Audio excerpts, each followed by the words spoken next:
What's going on? How y'all doing? How you doing? How you doing? Um, let's get into it. I'm gonna get into it in just a second. Oh, Nick Fuentes. Okay. See what we got to say about that. Coming to you live today. Coming to you live on the stream. It was just $1 and a dream. Hope everybody doing okay. Return that monetization on. See if I got everything straight. Got to do this again. One more again. And we going to get into it in just a second. Let's see what we got real quick.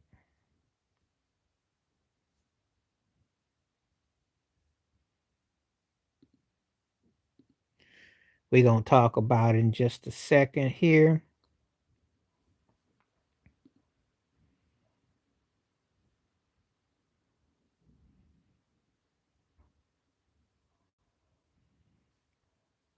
How y'all doing? How you doing? How you doing? How doing? How you doing? How you doing? All right, I'm going to start this question up. All right, I'm gonna start this question up.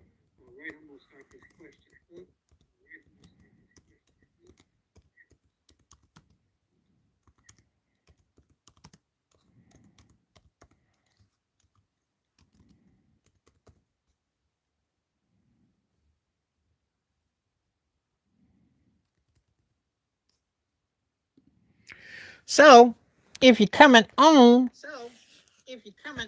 you're going to see that I got the Nick Fuentes. Because he said he wants peace now. After his friend,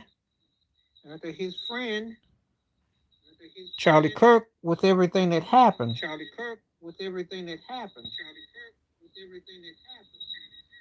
You know. So, I want to hear what people think about it. We're going to be about it. And we got a lot to reflect on. So we're gonna see what's up. Cause old Nick Fuentes then said a lot of unsavory things. Now he wants kumbaya. So what you think?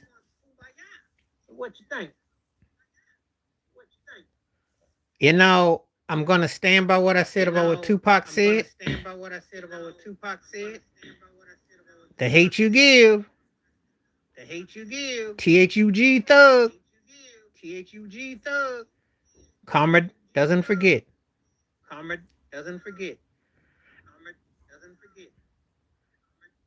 I think that you very something too. So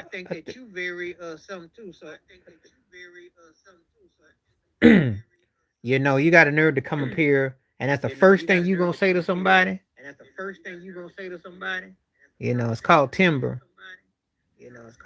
Very disrespectful, very classless, uh, and just another troll who's got nothing else better to do. So why would you even come on somebody's forum if you got so much? You're gonna try to say something about somebody's voice. This is 2025, and some idiot turkey gonna come on here and just troll. Got nothing else better to do. How you waste your day? You know. I think that, you know, if you're gonna come and talk about somebody's voice, talk about yourself. Cause I don't think that you woke up on the best side with the best presentation of yourself. So you're gonna play judge and jury. Make sure you come with something better than that. Trolls coming on here. Always got to deal with somebody's ignorance, and you know, always somebody got to come on here. I don't know what that mean in English, so tell me what that mean in English. Please say that in English. say that in English. Because I don't understand what that means. So please give me a. I need some subliminals. Because I don't understand what that means. So please give me a. People don't even come in no more. They don't greet people no more. They just come up with some. You know, they don't say what's up. I disagree with you. No, they got a lot of lip. You know, they don't say what's up. I disagree with you. Broke keyboard gangsters. gangsters. They got a lot of lip. You know, they don't say what's up. I disagree with you. Broke. Hey, you know what? I'm gonna tell you something. That's a fast way. Hey, you know what? To get you up out of here. That's a fast. Got all these turkeys here today. Look at all these. Get you up out of here. Got all these turkeys here today. Look at all these. Got nothing nice to say. Yeah. Got nothing nice to say. Just on player hater mode. Just hater mode. Just on player hater mode. Just hater mode. I don't know nobody, so I don't joke. Do I look like I was joking? Ha ha ha ha. I don't know nobody, so I don't joke. Do I look like I was joking? Ha ha ha ha. Because I know that when I put Nick Fuentes' name up, Charlie Kirk's name up, Donald Trump's name up, Charlie Kirk's name up, Donald Trump's name up, you know, Epstein, all the people, they all connected. You know, Epstein, all the people, they all connected. Okay, well, that's it. Okay, well, that's it of that. It's too much trolling. I am not going for that today. Can't even have a live stream with somebody that's educated coming on here. Can't even have a live stream with somebody that's educated coming on here. What you mean? My thoughts on Jesse Lee Patterson? What you mean? What you mean? What you mean? My thoughts on Jesse Lee Peterson? What you mean? My thoughts on Jesse Lee Patterson? Peterson. What you mean? What you mean? If somebody asks me a question about somebody, Peterson. What you mean? So talk about it. What you mean? If somebody asks me a question about somebody, Peterson. So talk about it. How am I supposed to think about Jesse Lee Peterson?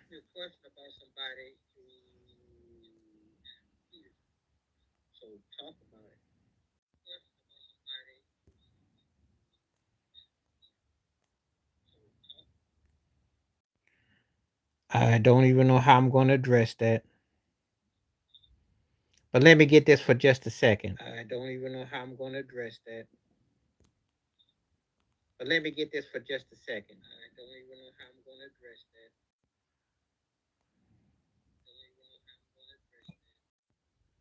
Oh, Jesse Lee Peterson? Oh, him? Oh, him. Jesse Lee Peterson? Oh, him?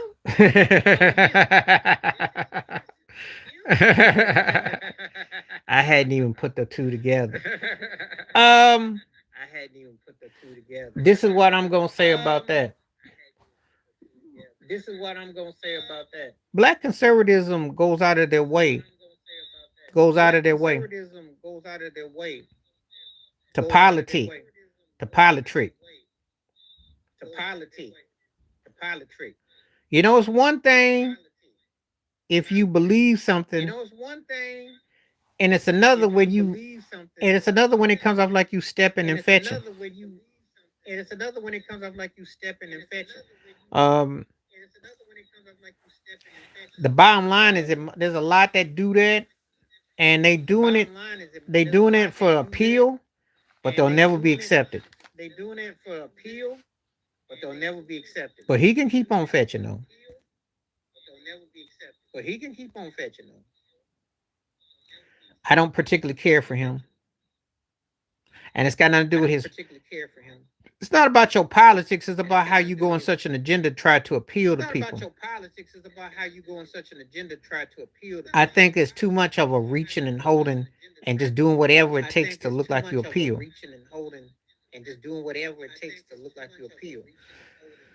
And I don't know how many times I got to tell folks, you're going to get your wake-up call. You go get your wake up call. I don't know what that mean in English, so I don't know what that mean in English. So you can't come on here and say stuff that I can understand. I'm gonna have to just take you out of here. You can't come on here and say stuff that I can understand. I'm gonna have to just take you out of here. You can't come on here and say stuff that I can understand. I'm gonna have to just take you out of here.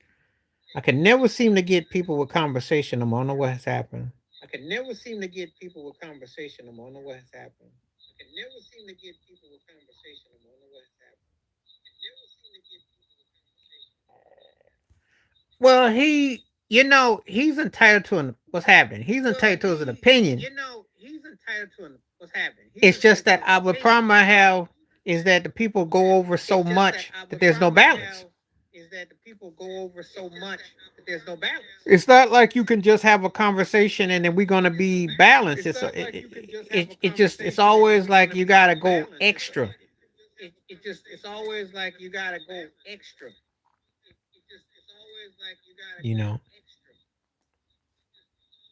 And when you do stuff like that, you're gonna generate. And when you do stuff like that, you're gonna generate. And then you. It's just like you playing too much. And then you. It's just like you playing too much. You want to edify and be solidified by people that will never accept you. You want to edify and be solidified by people that will never accept you. Which they never do. Which they never do. But don't tell them I said that though. But don't tell them I said that though. Because they might get in their feelings.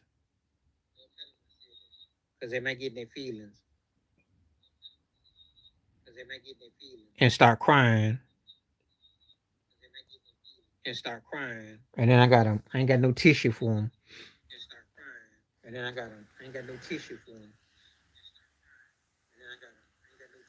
But anyway, this Nick Fuentes thing is hilarious because now he wants some peace. I'm not a fan of no political agenda. Because unless you're talking about reparations, I got no use for you. And I'm tired of talking about donkey and elephant and this and that. Reparations, balance, and you got to have people who have a mind that is not trying to come across divisive. So until you do that, I'm not a fan of none of it. I don't care what side it's on. Because when you get into that business, you're on the same side of money. That's all it is. So I don't roll with none of them.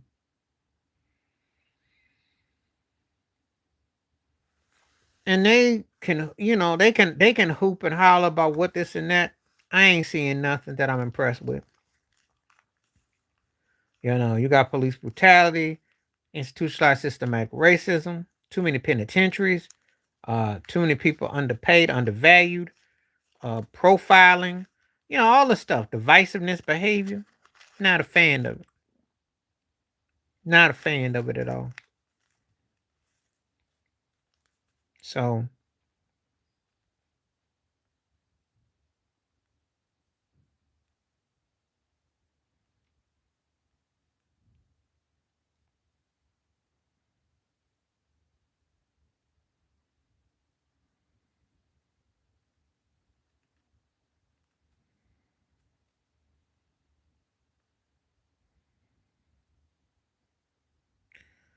what's happening with you?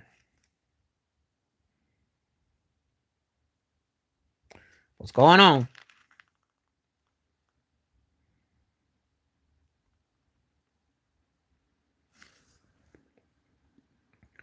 See what's on your mind today.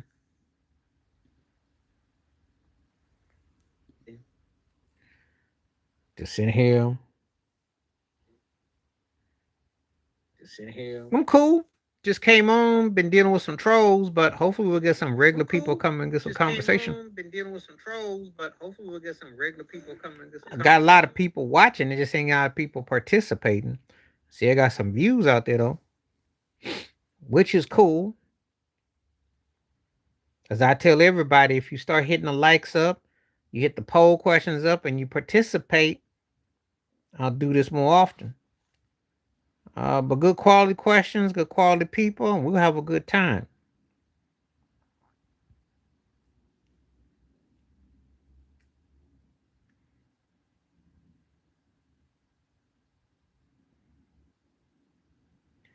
All I just say is just, we have to have some structure. That's all. Yeah, it is a good Saturday. It's a good day.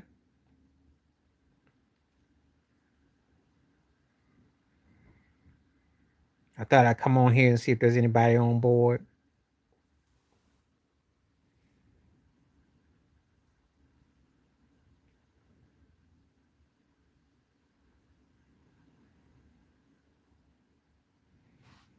See what we got going.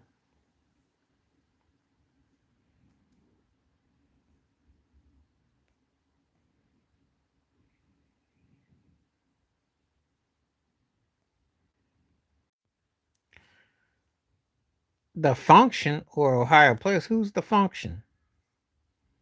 Who's the function? I know confunction. I don't know who the function is though. Confunction. I don't know who the function is though. Confunction. I don't know who the function is though. You got me on that one. I know confunction. You got me on that one. Oh, the Ohio players. That's Ohio players. Oh, the Ohio players. That's not really up for discussion if you know what's happening. How you doing? Because the Ohio players had better songs. How you doing? How you doing? The Ohio players had better songs and a better impact. I like confunction a lot. And a better impact. I like. And they influence confunction. I like. And they. I'm doing good. How you doing? Thank you for coming through. There are tiers to when we talk about music. So Ohio players are like first tier, and I got confunction second tier. There's tiers to it. I've never heard though. I never had anyone ever ask me about those two.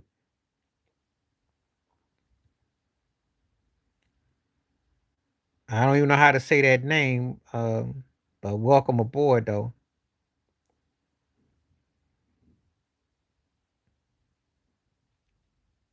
Just reading everything right now.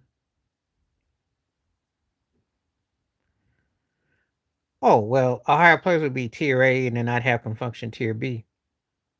This, first, second, third tier, because bands and groups, and I do this with music as I do it with sports. There's people that have different tiers. Now, second tier means that you can be pretty high up, maybe a lower first, but your quality, your impact, uh, the higher players were just another hit. They were another hit. So, it all depends on what we're talking about.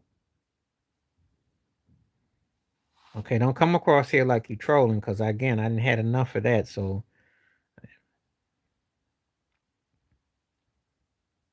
but music, just like movies, sports, I do things based on tier levels. And some people just hit you on a different level. That's all. Okay, that's it. Can't be having people like this on here because that's just not good. That's exactly what I've been dealing with today. Just there's a lot of trolling.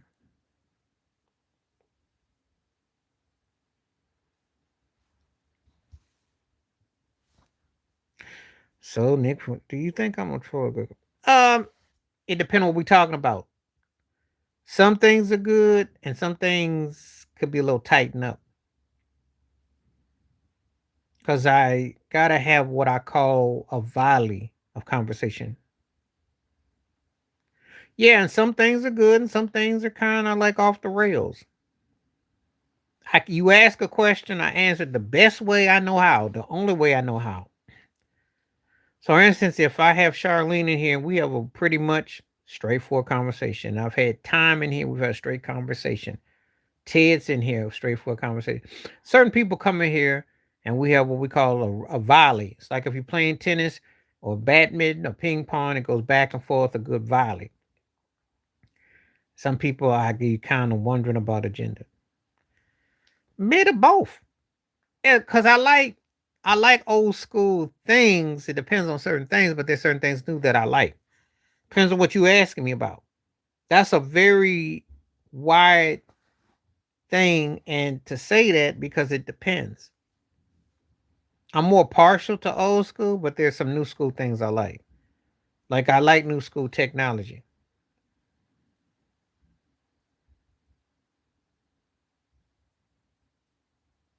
Depends on what the topic is. Depends on what the topic is. Again, I'm not a monolithic person, so don't put me in the box. So it all depends. You have to give me a topic and then I can say old or new. There's certain things that, you know, technology I'm gonna tell you new. Music I'm gonna tell you old. Movies, old school. Sports, old school.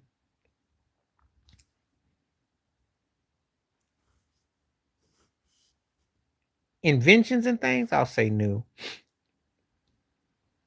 There's things that I like. It just depends on what it is. I think people were smarter when I don't look at myself as an old head. I don't look at myself like that. That's not how I see myself. I see myself as someone who has some wisdom, still learning. I don't look at myself like that. That's some people do. I have opinions because again, with time you have time. And if you have blessings, you have blessings. But I don't get caught up in all the old or new. I'm learning something all the time. There are things that I prefer. Obviously, with technology and everything that we have today, that wasn't around. Not like this. So the idea of a computer today was like something you'd put in your pocket and you're considered a nerd or a geek. So it's a whole different hit. So technology alone is a whole thing to learn. So the way you do things is completely different.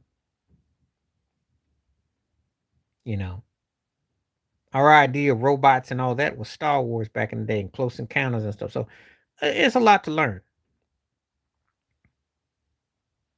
But I think that if you respect people, you don't look at them as an age or look at them as a number. You look at them as a person. And if you're learning something, you're learning something. If you're not, you're not.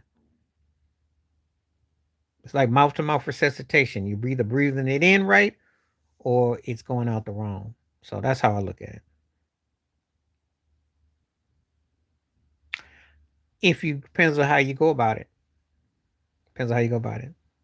I tell anybody if the Lord blesses you and you get to live to see some life and go on with your life, you'll be somebody that will people will look to and hopefully give them some answers and some knowledge. Because it's a blessing. But I ain't gonna lie. You know, life done changed so much. It's a different ball game. What's some game? Do tell.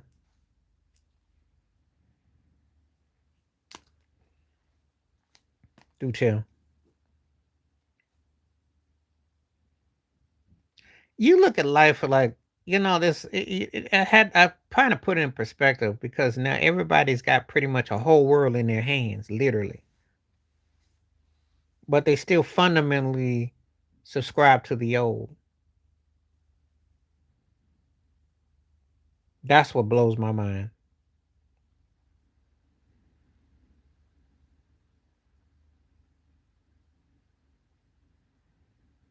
I think that what blows my mind more than anything.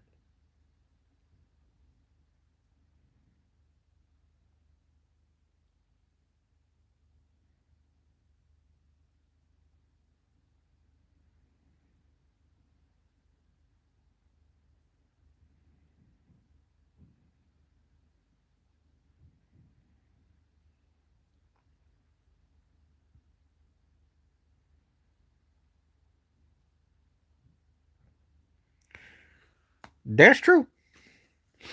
Life can change you with how the situations you encounter. That is true. Cousin gave you good advice. It's true. Because life flashes before your eyes, especially nowadays. I mean, there's so many things that happen. You can look at people differently. They can, you know, it's just like that. It's vast. So much goes on.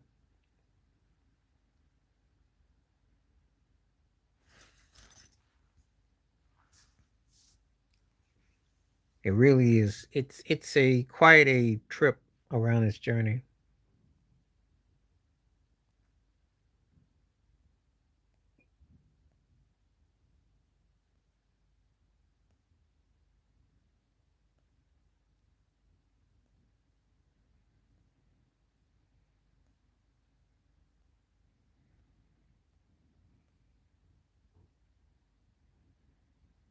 Yeah, you were on here before. It's been a while though.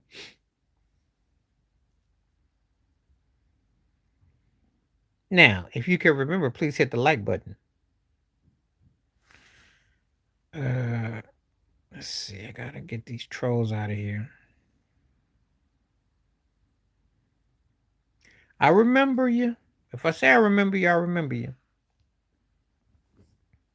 Now, let's talk about something and let's have a conversation and we can go from there. Hello, how are you?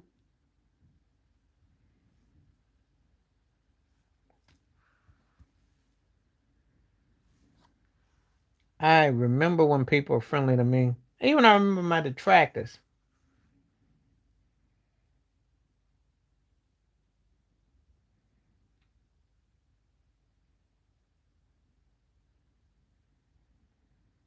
Give you some game.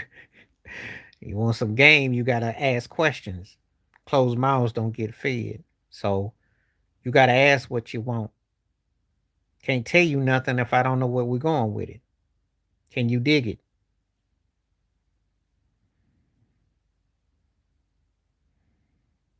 I gave you game with this poll question right here, but you ain't take up on the poll because you ain't asking about Nick Fuentes.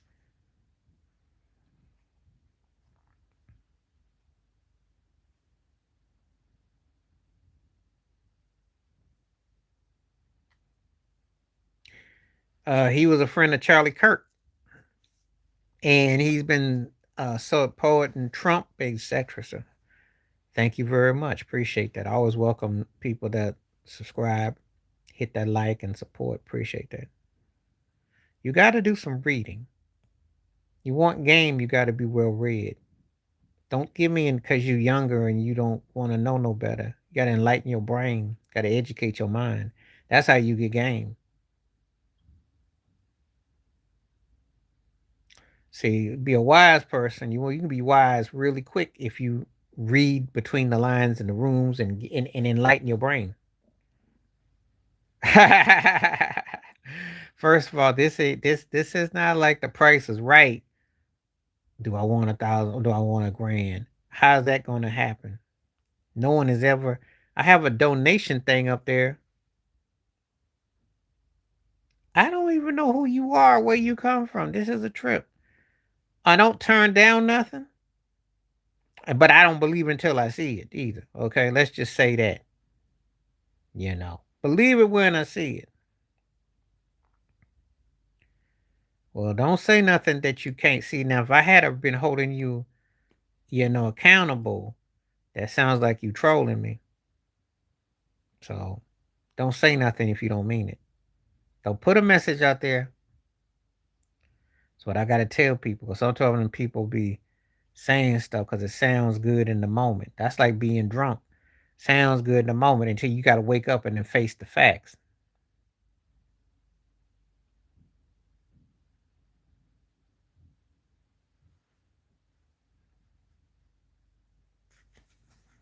So just keep it 100.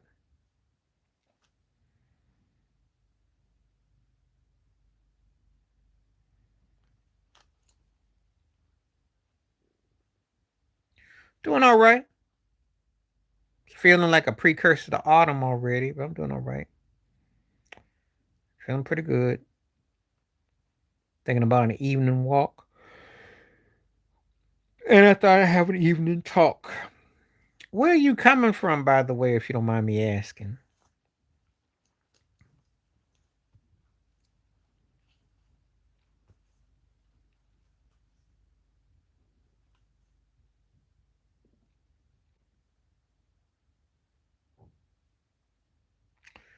Um, Being able to get up and rise. Trying to get up and rise. Feeling blessed. What's up, Dakota? Scared.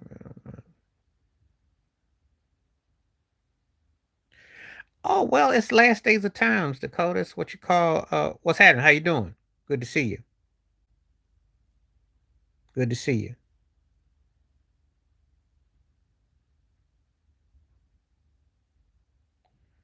Um,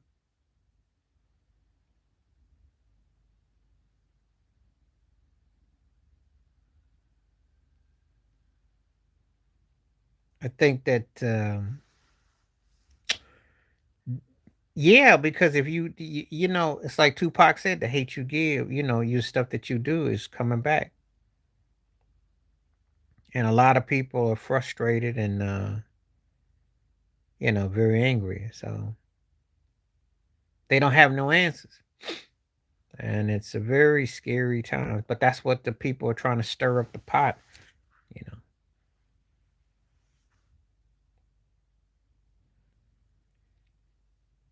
The streets have always raised the kids pretty much. I mean, and music is always easy, but I don't think that's the case. I just think that I don't think that's the case at all. I think that the recipe the recipe is what's raising the kids. It's passing down what you think you know and what you think is right to say. You know, scare tactics.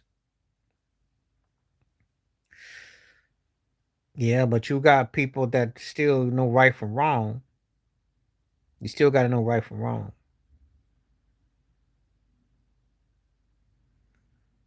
You could say that, but it's also how some of the mothers are. If the mothers don't set no foundation or whoever's taking care of you and the teachers ain't, okay.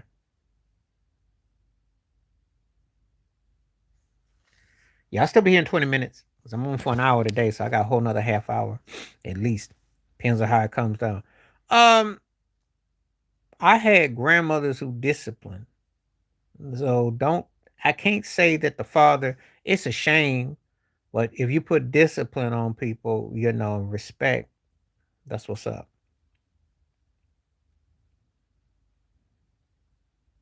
You still have to have respect. So it was a combination. But I'm gonna tell you something. You still got your behind whipped no matter who was there it was. Got your butt toe up. I'm not gonna answer that because I don't like the question. And I have that right because it was a combination. And what part of combination doesn't sound right? It could be the father, grandfather, uncle, cousin, could be a mother, aunt, cousin. Do you understand what combination means? It's like a hybrid of both at different intervals. There's this form that says on here to protect your privacy and your security. So when people say stuff, I just say it.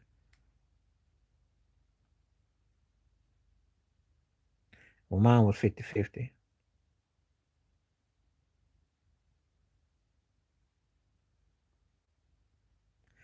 Well, I'm going more so about with the Kirk situation. You can't say stuff and not expect people to come at you. Like if you say something negative and you spew a certain agenda, people mentally get in, you know, they that wiring goes. We don't know what it's like to live in a peaceful world and society. You've had people that have used the detriment, and this is what it was built on. So it's nothing new. It's nothing new. Yep. And the thing about it, Dakota, is that people think because you got money or something. Look at the Mendez brothers. You see? Think about it. I think it can be a whole lot better. Because if they condone these leaders who all look the same, all connected to the same, I don't consider that better. So you and I got two different wavelengths about that. That's not an age thing. That's a real thing. Well, if I looked at no matter how old I was, if I saw dysfunction, I'm gonna call it dysfunction, and it's dysfunction. That hasn't changed.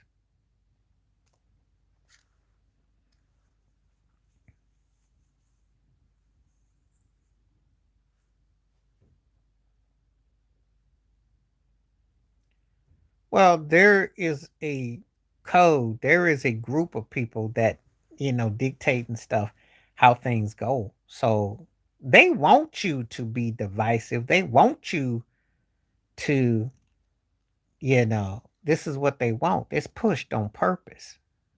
Trump came out and said that he said the radical don't want. He said he don't care about no peace. So let that sink in. Don't come at someone giving you the message. Come at the messenger. Okay? This is what people be electing.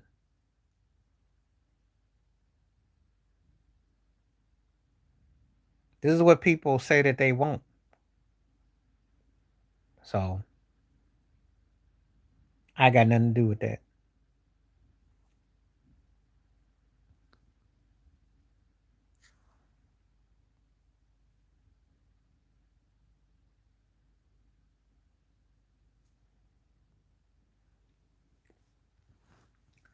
You know. You see how people vote. You see what people the rhetoric, and they say they want something, but then when they get it, then they act like they don't want it, like they don't know it.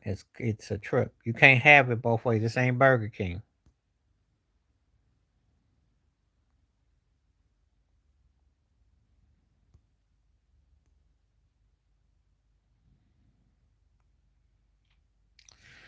Okay, let's keep the conversation. Let's see. Didn't they ban person? They ain't ban nothing. They want it to be where selective. They can't do that. It's amendment right.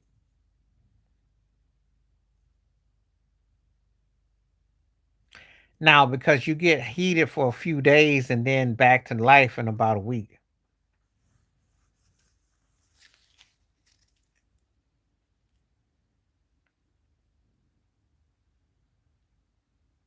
And that's why I didn't keep allowing someone to stir the mess up like Trump. Hmm.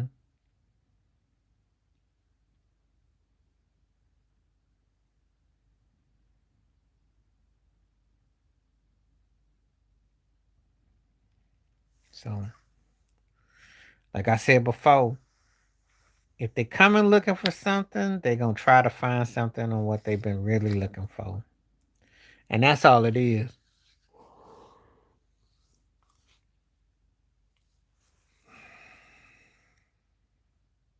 This is the system. Well, yeah, institutionalized systematic racism. You don't go under, but the thing is, it's to work on your mind. It's a mental jail than a physical. You don't stay alive either.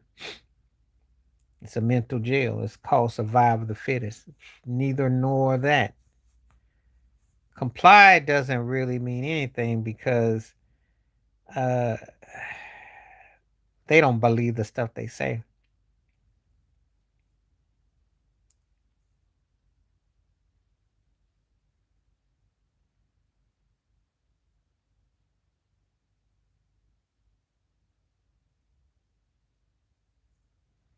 It's some role reversal and some mental game going on.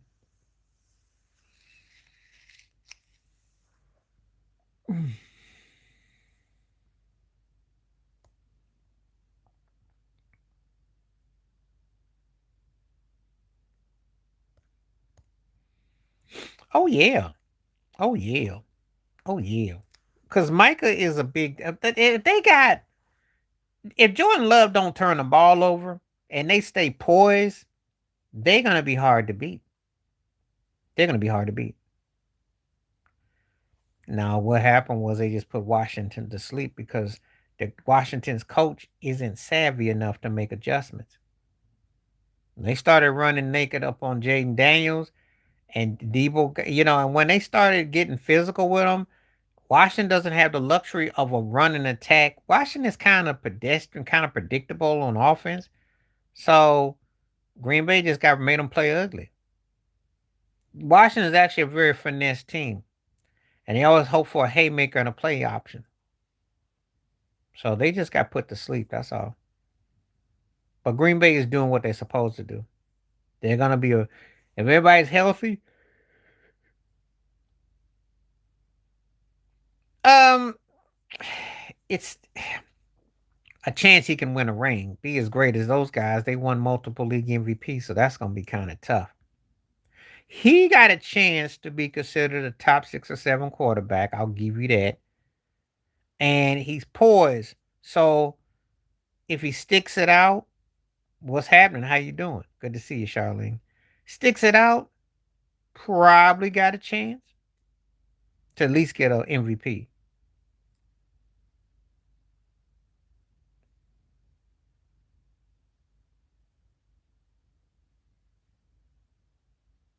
But you gotta understand when you say as great as those guys got all those league MVPs. Now, I'd like to think he could.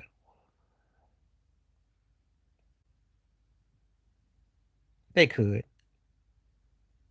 They could.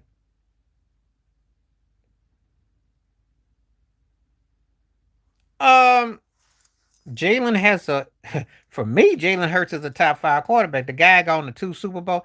I'm laughing when they comparing Jalen Hurts to Eli Manning. I'm like, when was Eli Manning ever in the running for a regular season MVP? I mean, the insults trying to compare him to Terry Bradshaw. I mean, Jalen Hurts, a fumble in that first Super Bowl against Kansas City, he could have been MVP of the Super Bowl. He got better numbers than quite a few cats. In 2 Super Bowl appearances, his numbers are better than Brett Favre. I'm just tripping.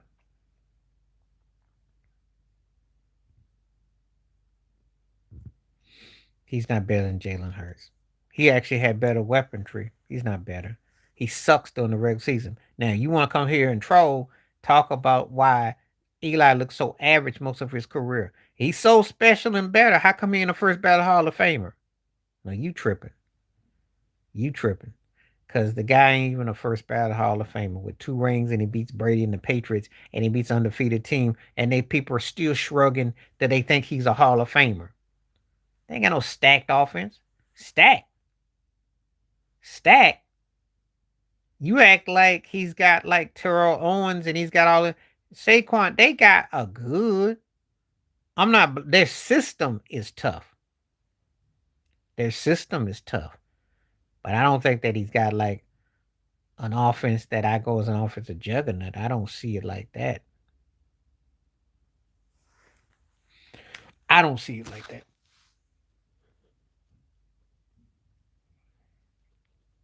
I'm trying to think. When I see a stacked offense, I think they. I think because they go as he goes. That's how I feel.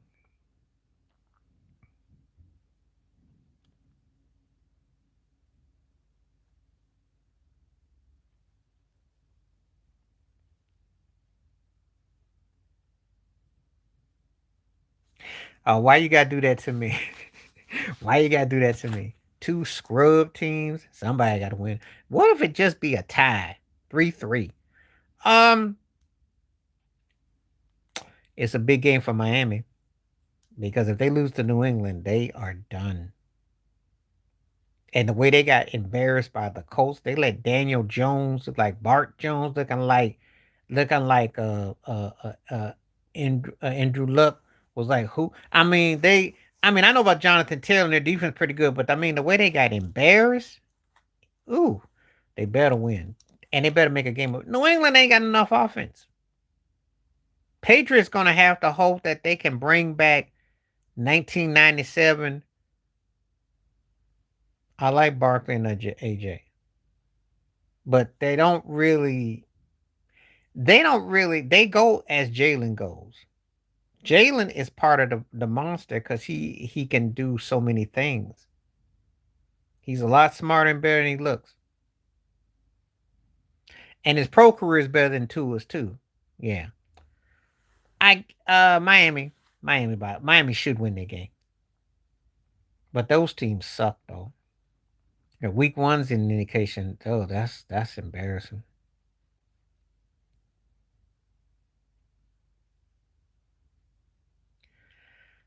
I think Tua can play as a backup, but he's jelly right now, and you gotta understand.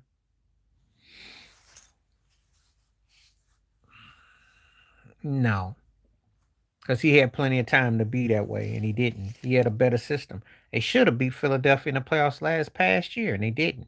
So go make that sense. If he better, then how come he didn't beat them in Philly? He had a good chance to win that game. They were the only team that I saw that should have beaten Philly. Stafford's problem is that his stats, he doesn't the consistency. You know, their defense is good though. I will say this: I think after Philly, Green Bay and the Rams are the next two best teams in the NFC. I'll give you that. Yes, he is. I already said it.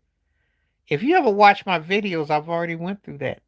And that's why I got the Nick Fuentes one right here now, Charlene. Yes. I'll say it like this. I said the hate you give, TH for thug. I did a whole segment about him. I don't condone anyone premature with anything that would happen.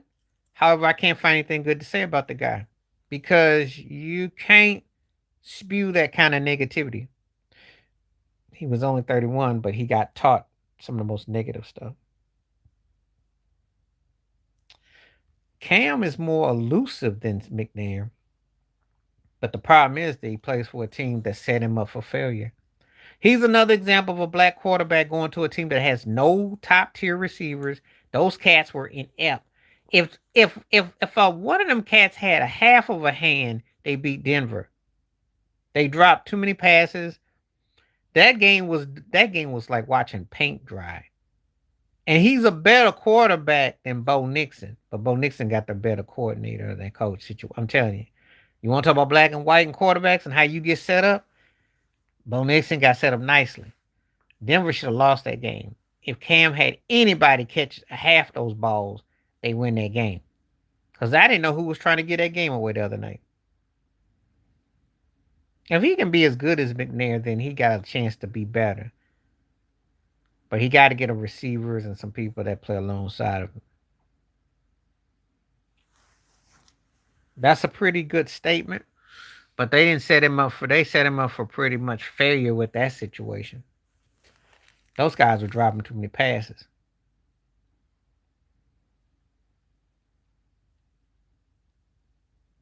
I think he got some skills, but he got to have somebody to work with.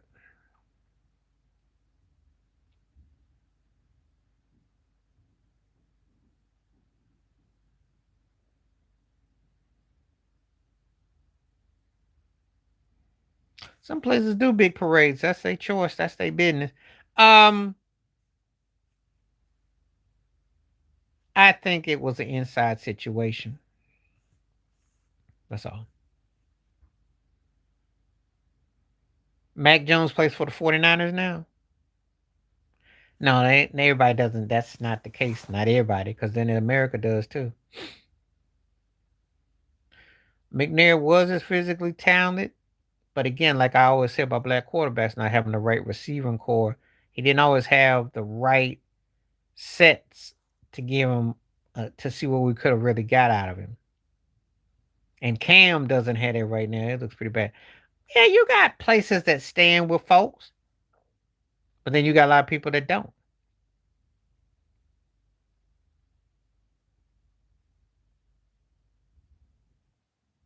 So Mac Jones plays for the 49ers. Oh boy. But they'll beat New Orleans though. New Orleans is not that deep. No. Oh God. Mac and cheese. Um the Saints are playing for the Arch Manning Bowl. They lost that game to Arizona and they could have won that game. I think that it's gonna be about 4 or 5 weeks in, you'll start to see them tank. You know, the quarterback ain't that bad. So is America, my friend. So is America, my friend.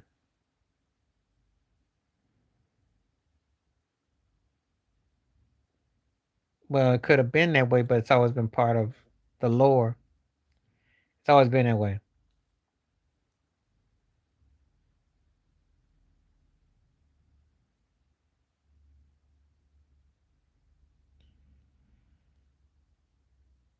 That's all connected. Um, he should never been locked, let go. They should never let him go.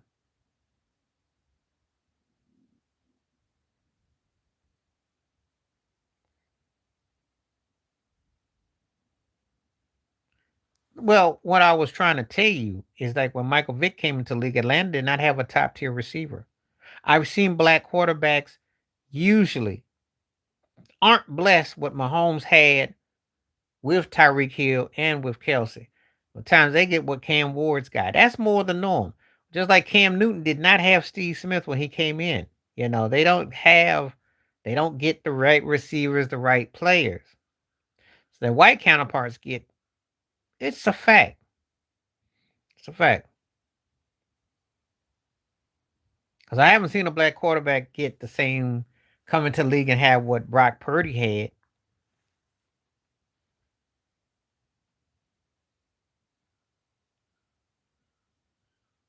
Yeah, I do. He should have never been let go. And that's all I'm going to say about this. And I'm going to say this again. Black folks do commit crimes. And if you do the crimes, you got to do the time. I'm not sitting up here. But see, this is how people get you. Yeah, he's a problem, yo. He's got that Antonio Brown thing wreaked around his neck. You know why? Because the longer he stayed in Miami, had all them babies, and he just was kind of, when you had a situation with Patrick Mahomes, you look like a crackhead. I'm sorry. The Giants need some luck though, but if the Dodgers keep on falling off, you might could be on something because that Rafael Devil could be big. He fell off. He need to take his butt back to Kansas City. He made a bad mistake. Oh yeah, anybody gonna, first of all, his attitude, his vibe. Yeah, he was. I like Derek Thomas a lot, but he didn't cover like Bruce did though. Well, again, stop locking people up. You gotta either meds or you gotta find out a balance. Stop giving people access to things. But it's hard to. It's hard to. Cause I ain't got that one wrong. I saw both of them at their peak in their prime. And Derek Thomas was bad, but he wasn't Bruce Smith bad. Bruce Smith was closer to Reggie White than Derek Thomas was to LT. I watched. And Kansas City was a team that couldn't get past the second round, okay? Back when they had Steve DeBerg. He wasn't more athletic than Lawrence Taylor. He was bad. And I could tell you about Andre Tippett, too. What's your point?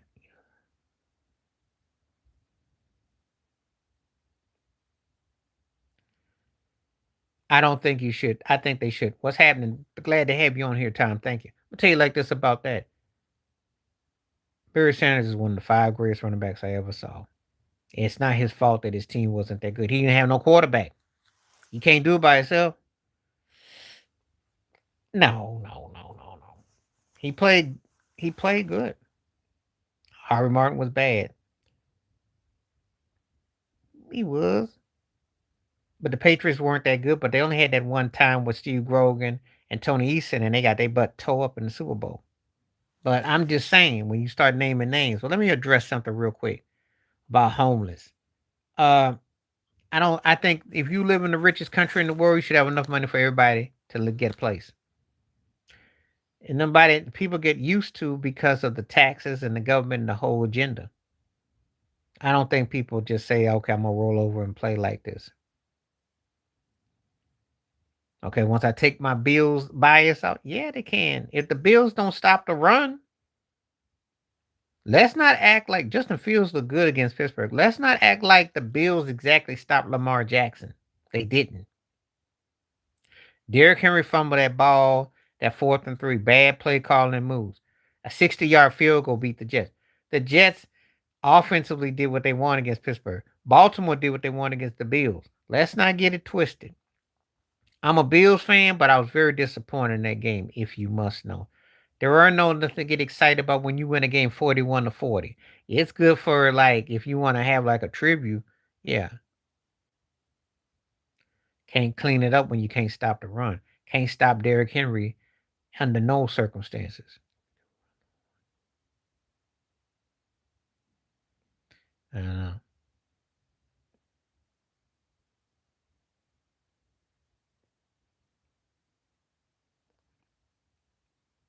Well, but still, the Bills played a game that game was a lot. That game, okay. I can't have this on this channel. Sorry, but when you start talking about somebody like that deserves a holiday, you got to go.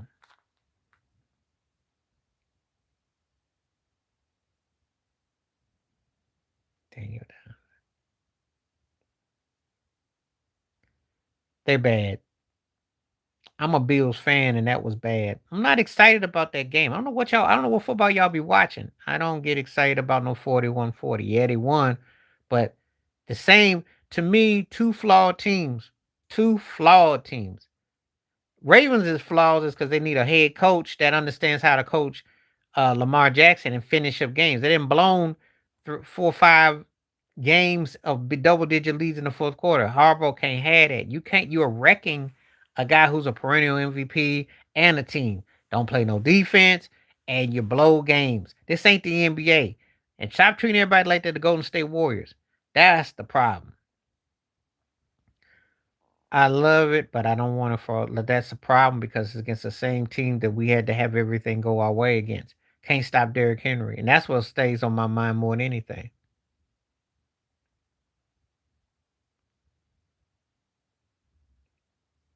Um, it's true, but eventually you got to play some defense. What's gonna happen if you don't catch a fumble break? What's gonna happen if there's not a pick? What's gonna happen if a team just manhandles you and beat your butt up at the line, like what happened in the Super Bowl? Then what? So no, I'm not excited about that mess at all. I'm not excited about that amount. No, you score a lot of points does not usually mean you're going to win. You still got to play defense. Philly put up a lot of points against Kansas City, but you know what? They clocked them too. Nah, they just need their defense to play better. That's all. It's not just the turnover, it's just the fact that they had a game that they're supposed to win. They were the first team to ever lose that had put up 250 yards on the ground and all of 40 points.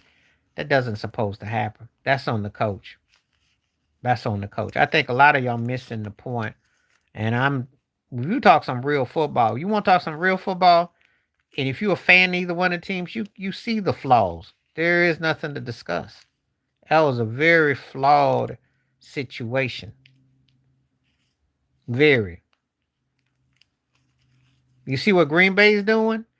Buffalo and Baltimore ain't do that yet. You're not running all down the field like that, you know. And sooner or later with Josh Allen, you get injuries that way too.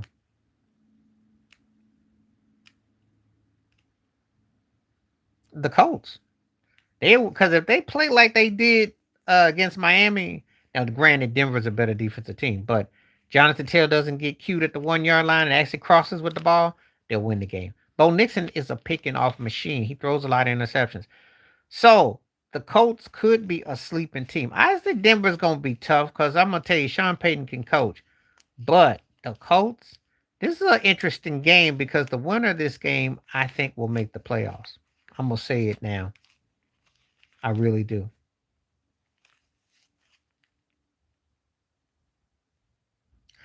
Well, maybe you're too close to the source. I think that was an impressive win. Even though Miami sucks, that was a heck of an impressive win for them. I mean, they really played like they had their lights on.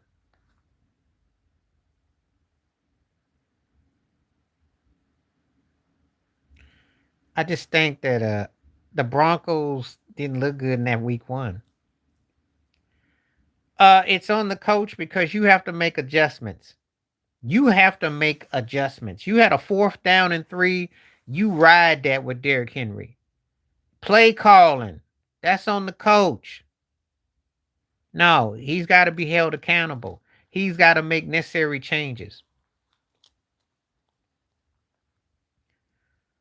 I think it's also on Sean McDermott, Dakota, as the head coach. You're 7-6, and it was nice when we got to the playoffs. You lost to Kansas City 4 different ways. It's on you, and it's like, yeah, it is now or never. Because if you don't, you're gonna basically be James Harden,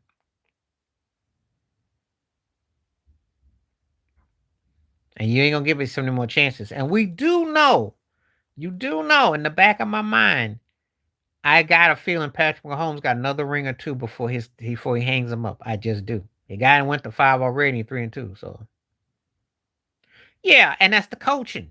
Thank you. You just made my point. Coaching starts getting laxed. If I play against a team like the Bills, I'm taking it down the throat. I'm running Derrick Henry for 300 yards. Derrick Henry can't be stopped. Why would I stop? Said it coaching. Would have ran him properly in the playoff game, they would have beat the Bills. I'm being a realist about my team. They can't stop him. Can't stop the run. So why are you running against something that is effective? Harbaugh is overrated as a coach. Well, wait till Josh Allen gets to a Super Bowl, then I can really answer that. Right now, Jim Kelly still, because he led them to 4 Super Bowls. Josh Allen then led them to 4 straight losses to Kansas City in 4 different ways in the playoff games. So Jim Kelly's still better. Josh Allen's a better talent. Jim Kelly's a better quarterback.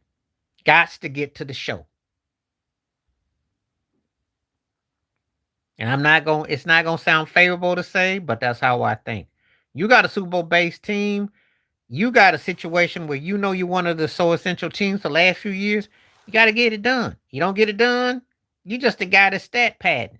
You're pulling a Joel Embiid. I'm gonna call it like I see it. My team or not. What's happening? How you doing? So he's a better talent, better quarterback. Jury's still out because the jury's gonna be out when it comes to the postseason. Can he make the right plays? Can he do enough to get over? That's the key. Not right now.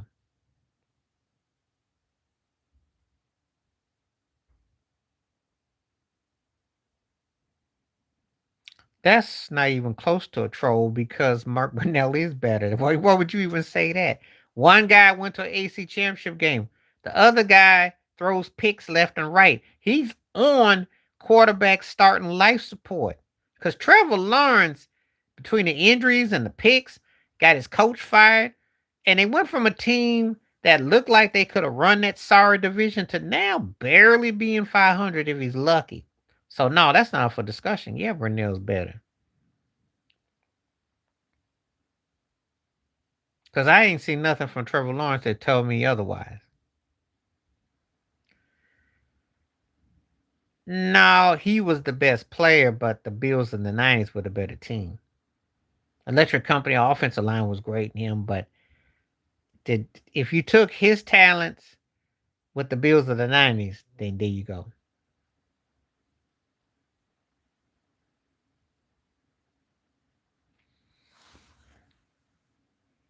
Okay, what we got here? We got 56% saying yes, he wants peace. It's heating up now. Okay, that's getting pretty good. No, he's not number two. No, number two is Jack Kemp. Joe Ferguson was not better than Jack Kemp.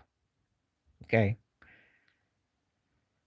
so but I take Josh over Joe Ferguson. He's a better quarterback. Oh, Reggie. Even though I love Bruce and I'm a Bills fan, Reggie, you can't argue against the minister defense. His impact was too deep. He had impact on 2 different teams. One team that didn't win that should have won, and then he won with the team. I mean, the guy was bad. But Bruce is bad, but Reggie just had a little bit. Mm.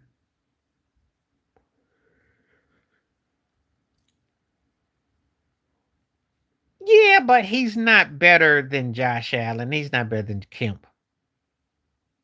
I watched Joe Ferguson play. He was good and he had moments. Wasn't better than those guys. He handed off to OJ because that was what was told to do was your offense.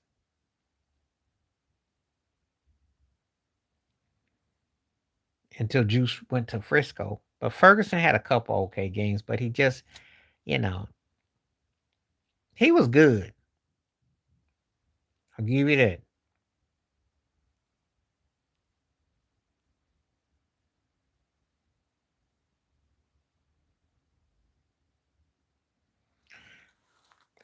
Because if you thought you had offense, but that's what they was told to do, and Juice delivered. So, you know, he was a decent quarterback, but he wasn't nothing special. I mean, it wasn't like he.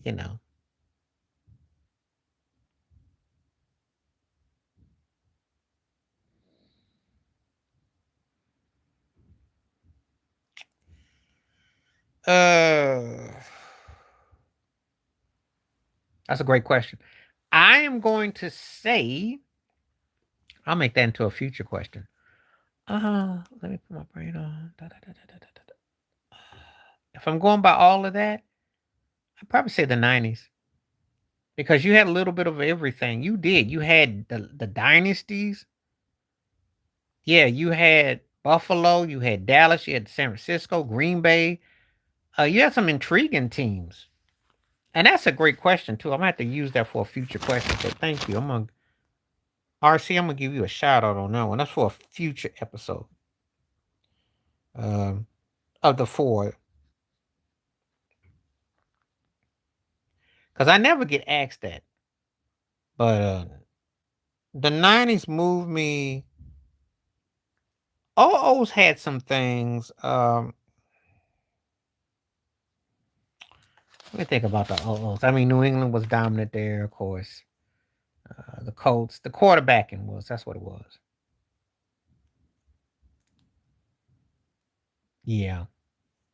Yeah, it was a great era because you had Thurman Thomas, Emmitt Smith, and Barry Sanders alone, and Marshall Falk and all that. So you had some incredible, you had some incredible. It was an incredible era.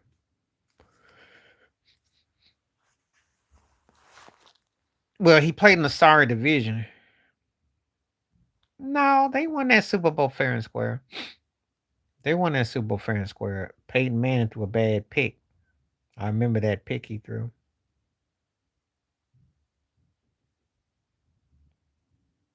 He's had bad Super Bowls, so that's another thing too. So I don't know how about we talk about pick a pick. When has that Peyton Manning ever had a memorable Super Bowl? None of them.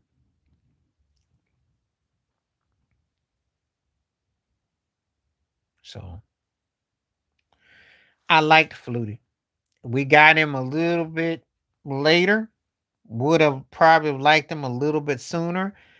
And then the whole thing with Rob Johnson and Wade Phillips and the team was divided. It took 20 years to get to the playoffs. So that was the Flutie.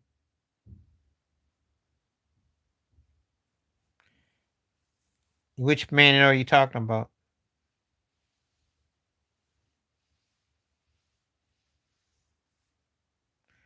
We used to watch Peyton throw picks all the time. Eli did too.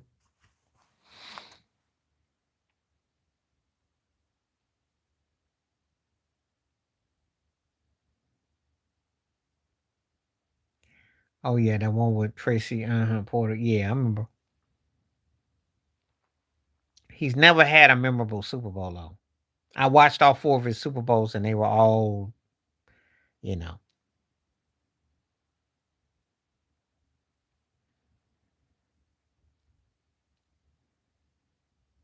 I think they had a nasty offsides kick too in that game. So yeah, he was incredible with the Omaha. That was downright groundbreaking. Downright. I can understand that too.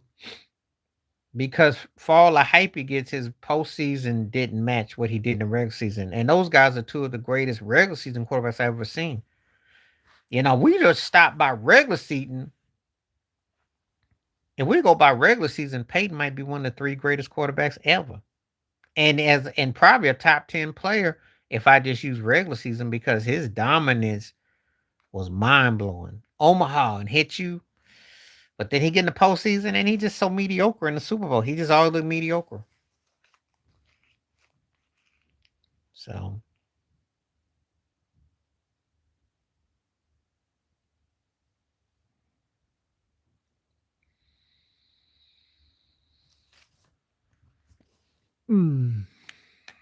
I should have about 20 minutes left. Why couldn't he get it done? How much? Um, because he had to learn how to run the ball. When you get in the postseason, you got to learn how to play half field football. It's like if you play basketball, it's half court basketball. It's not the full because there are adjustments and things tighten up. And I think the defenses were able to, he would go for the bite and they would get caught. And then he was trying to get caught on no man's island by trying to, and he got caught on a lot of blitzes. Brady was just better. Brady was the finisher. See, I'm going to tell you like this. And the Dakota brought up an interesting point. As a Bills fan, remember Peyton Manning and the Colts were in the AFC East. Remember. And you remember that blowout against the Jazz where Chad Pennington beat their butt 41-0. What did they do? NFL moved them to the what? AFC South. And all of a sudden he started winning banners because they didn't put up against Brady as much. Didn't have to go against the AFC East. So they watered it down and hyped him up. Now I'm not taking nothing away from his numbers, etc. But you see, when they moved him out, then they started having more success. Then they used to beat up on Kansas City. It's a little too soon for that. But hey, Minnesota does have the weaponry, so we'll see. But that's a little too soon. Well, LT, that's why he can't be in my top 5 or 6 greatest running backs. Because the Darth Vader look, he disappeared in the postseason. He was bad during the regular. Just like the Chargers. If I was a Chargers are the most frustrating team in the last 4 decades. They got one Super Bowl appearance with all that talent they've had on offense. Eric Coryell in the 80s. They had Drew Brees. Stan Humphries, the only one to get them to a Super Bowl. Herbert's quarterbacking now. He had Antonio Gates. You done had some big time players, and they just don't do it. Listen, very impressive what he did, but they beat the Bears. Let's not get carried away. The Bears are known for choking and gagging. Okay, this is the Bears we're talking about. They're probably gagging right now as I type and talk right now. There, no one is.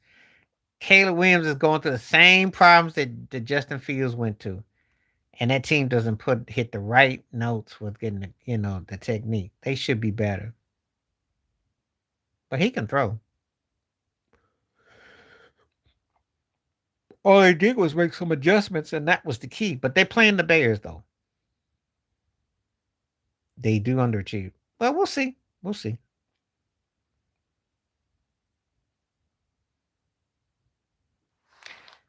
I'm not going to go into what, cause, I know he struggled in college and stuff. I'm just saying, we talking about him. When you talking about debating, when you get to that next level, you got to bring me something. And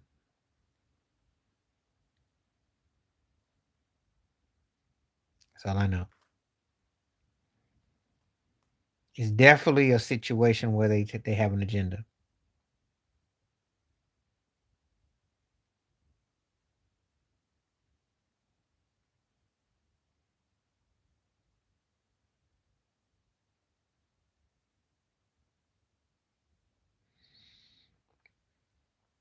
So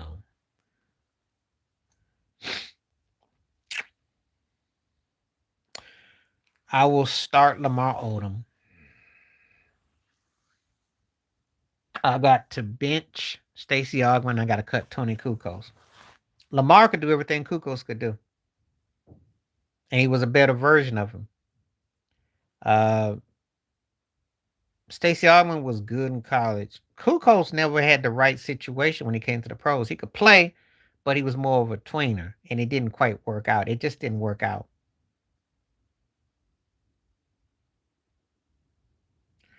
That's why I understand why you call him over. Listen, I used to get into a debate all the time. I used to get into all the time with a buddy of mine who's a diehard Peyton fan. He always wondered why I rolled with Brady. I said, because he can't finish. It's still too early. They got the same problems, of course, with defense. You know, they're not going to, they're the kind of team they might get into a bowl. They might win some games. I don't think he has that kind of a team. And that when I say that kind of a team, I'm talking about that kind of a team that would be up there with Ohio State, with Penn State. He ain't got nowhere near that. He might luck up and have a nice second tier team. If he does, he'll overachieve.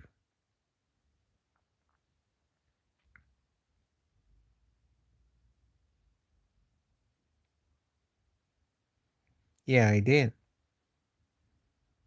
Well, what you want a cookie for that? And 10 points. 10? Eh. The way they looked against Washington. The coach need to be fired. Anybody that would get rid of Saquon Barkley, you stuck with Daniel Jones and then you stuck with Russell Wilson, you should be fired. All y'all should be fired. If you're a Giants fan, you should have a bag over your head at home. They're gonna suck. Yeah, well, again, college is a little bit different though. Can't make no assessment until college is different though. College is different, yo. Depends on you get to beat up on some screw up teams, so it may not make no difference.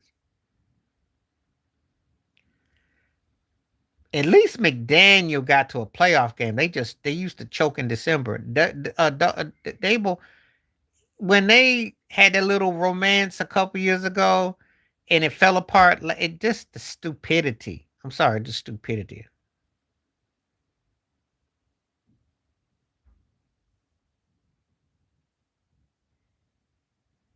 He's not over his head as a coach. I think he can coach. He's obviously done a job to get a Heisman Trophy winner and guys drafted, and they had a 9-win season. And then considering where they were before he got there, they look like okay. The problem is he doesn't have what we call top dog team. Top dog team means that you could go between 1 through 8 and be high tier bowl worthy. And that's asking a lot. He doesn't have their own kind of personnel, but he can coach. And it is health issues taking over. It's a fact. But he doesn't have the right flow.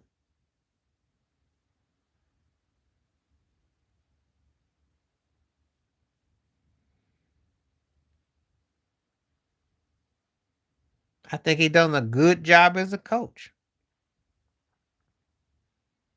They did win 9 games that got to the playoffs. So I'm not saying I need. I don't care what the Giants do.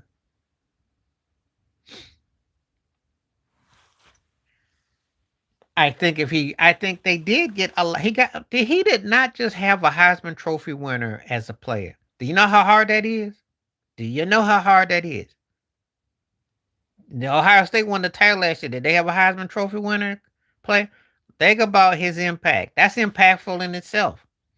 It's just that you don't have the right. That you got to have other players, and sometimes you don't have what you need. So they lost to Houston. Who lost to Houston? Who?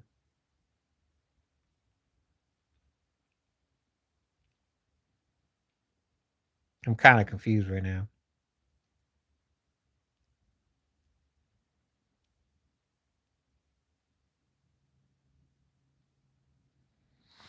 I'm not getting it. I didn't personally want my Cowboys. Um, he should get that opportunity if he wanted it. He more than earned it. Pressure how? Ain't no pressure.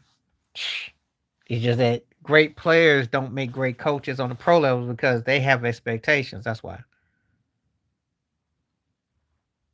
No. It's a legit question, but sometimes you got to read the room. You know how they are with black colleges and play. I'm just saying. Just saying. It's programming. It's programming.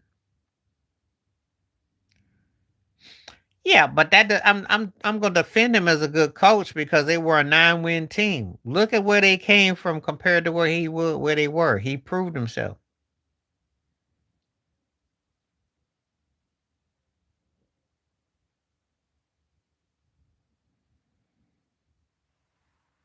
So then, I think he's done good considering.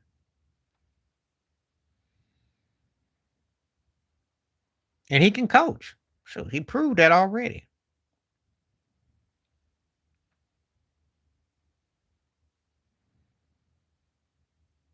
Starting Shaq, benching Duncan, and I got to cut Hakeem. And that's tough, but that's where I got to go for my standards.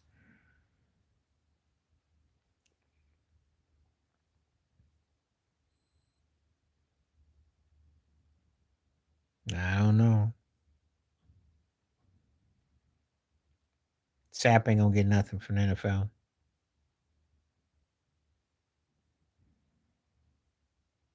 He ain't gonna get nothing extra.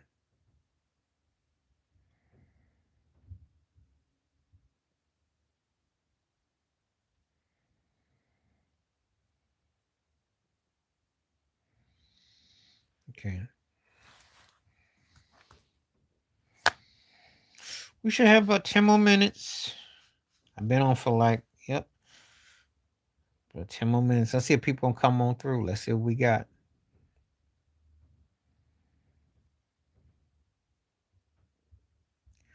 I like Sapp.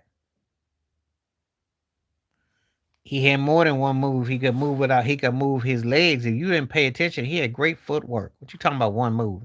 Did you not see his career? No. I'm keeping Shaq. Shaq's top 5 for me. Shaq and Duncan stay. I watched them both play. And Wilt Chamberlain in his book, Who Runs the Asylum, wasn't feeling Akeem like that. Akeem was a great talent, but he wasn't a better player than Shaq. I know what he did, but he didn't dominate like Shaq.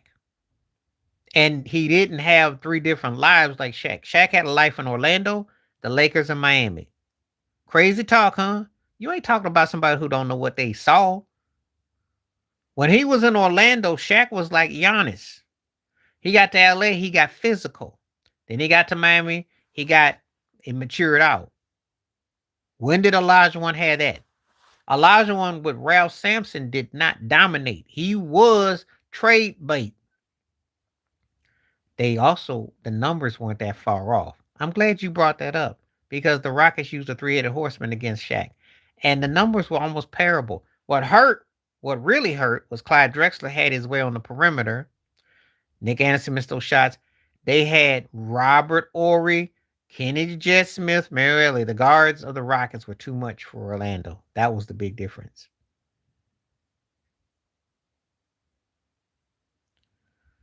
No, I didn't sneak in. He was a talented dude. It's just that he didn't have that kind of dominance. He was talented. Listen, probably you can say the most talented skill center probably since Wilt, if you want to use that logic. Now, but far as putting it in the physicality and taking over and dominant and all that, no, not that dude. I remember those 4 misses. I watched that game, you know. And if he makes one, that series might be different. That was a different era of basketball, too, by the way. Some one mistake could just knock you out. NBA was like that. The NBA is like that. It's like when the Pistons beat the Pacers that year when Tayshaun Prince blocked that shot on Reggie Miller and Indiana never recovered. The Pistons had the momentum. I've seen that happen in basketball. There's always like something that just triggers a team, and the next thing you know, boom. So things like that you just don't really think are that deep, but ends up being that deep. I like Elijah a whole lot, but I also remember the down times and with the Ralph Sampson and that, and then he just didn't, and it wasn't until everything kind of ebb and flowed.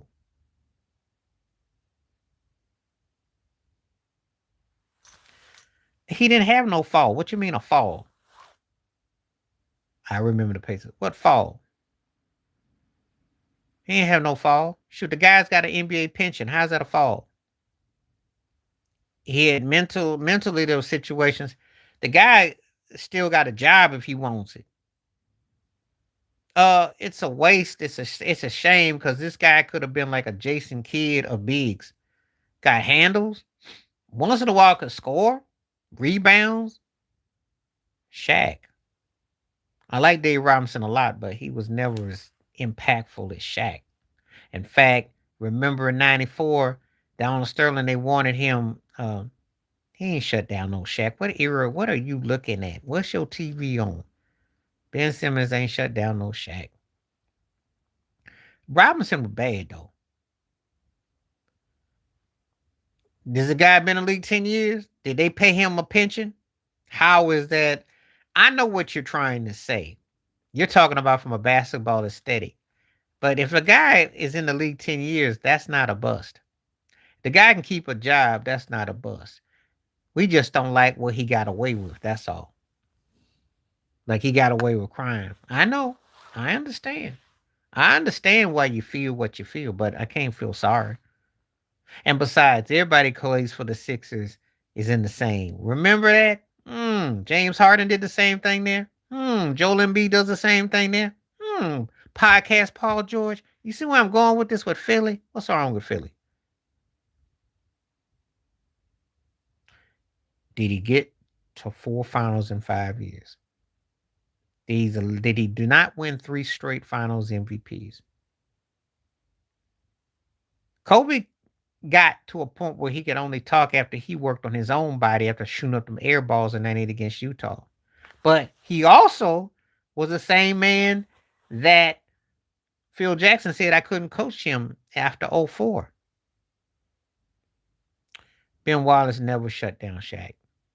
He blocked the shot. He didn't shut him down. No one shut down Shaq in his peak, in his prime.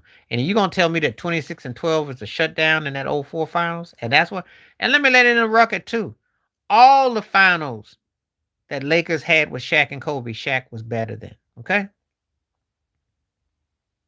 No, he didn't shut him down. He didn't shut him down. 26-12, look it up. I didn't say he was the best center of all time. I said I have him in high regards because I can make a case for Kareem over him. But what my point is, he dominated. He had a body of work and he did the thing. And he was definitely flexing his impact. And they changed the game for him. And that alone makes you way up there. When they changed the rules, when you are, there's 3 guys I've seen the last 40 years that changed the game. Jordan, Shaq, and Steph Curry. Okay? I know it ain't fashionable to say those 3. I'm saying those 3. They're the ones who changed the game. Really. So, there you go. They changed the game. He's one of the guys that changed the game. He kept centers employed because it would be 6 fouls each. That's why Shaq alone is better than any center in the last 40.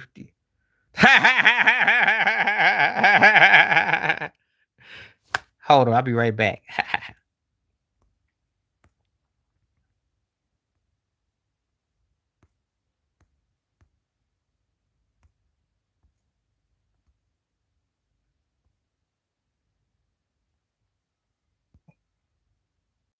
Okay, I am back now. I had to like almost faint off of that one. I had a Fred G. Sanford moment with that one. So then they changed the game in terms of the economics and then the white cop, black cop, buddy buddy thing. They did not change the game. Jordan impact solo. Okay. Bird was great. Magic with the 5 position was great. But they were playing for the established teams as well. Okay. But theirs was an impact in terms of the economics and people to watch it. They had an impact as far as bringing people back to the game. They made the game play because of their rivalry and the whole, the whole ambiance of that. Jordan, though, for a 2 guard who scored all those points, was said he could not win a championship. Won the championships. Was dominant. He did not have a Kareem Abdul-Jabbar, and he didn't have a front court with McHale and Parrish. I don't think his teams were better than those 2 teams, but his dominance as an individual, he changed the course as a 2 guard. We get to Shaq. and not since not even Wilt fouled guys out and was so hard to stop. And how do you ref this guy? How do you do so that puts him in rare company. His impact, you know, and the fact that he went to three different, he was that. And then we get to Steph Curry, and about it. For me, yes, as far as the dunk contest go, the dunk contest, yes. In a game, it's debatable. In a game, I can throw, and Dr. J's in my top three. In a game, they're in there, but so is Sean Kemp, so is Dr. J. There's a few other guys. Jordan's in there as far as games, but as far as the dunk contest go, Vince and Nick were my main two. Because Vince's thing in 2000 still blew my mind. I mean, that was like going to see somebody perform a concert and they just tore it up, and you're like, wow, okay, I'm good. Kemp easily over the other two. Jordan's in-game dunks on people was nice, but it was more his plays. But Kemp, he would posterize you, talk trash to you, and give it with style. The Rain Man was amazing. My favorite Kobe dunk was the one against the Timberwolves. That was sick. And then he had a couple other game dunks. He had some in game ones I like. He got up, but Kemp for me. Kemp by those three. Out of those three, it's Kemp. And let me say this. Because if I say you're a better dunker or something like that, did not say that you were a better player, but I like what you did, okay? So let's not get the two twisted. Because sometimes people think that, you know. Oh, yeah. I like Dennis Johnson. He was impactful for Boston. But I'm just answering the question. Magic was incredible for what he did. I'll say this about Magic Johnson. He's the only player in the top 10 ever that could beat you with only scoring 2 points. So that makes him very unique. But I don't think he was dominant, though. The West, they dominated the West, and his style was incredible. But I don't think they dominated. I don't think that it was like that he was, because he did have Kareem.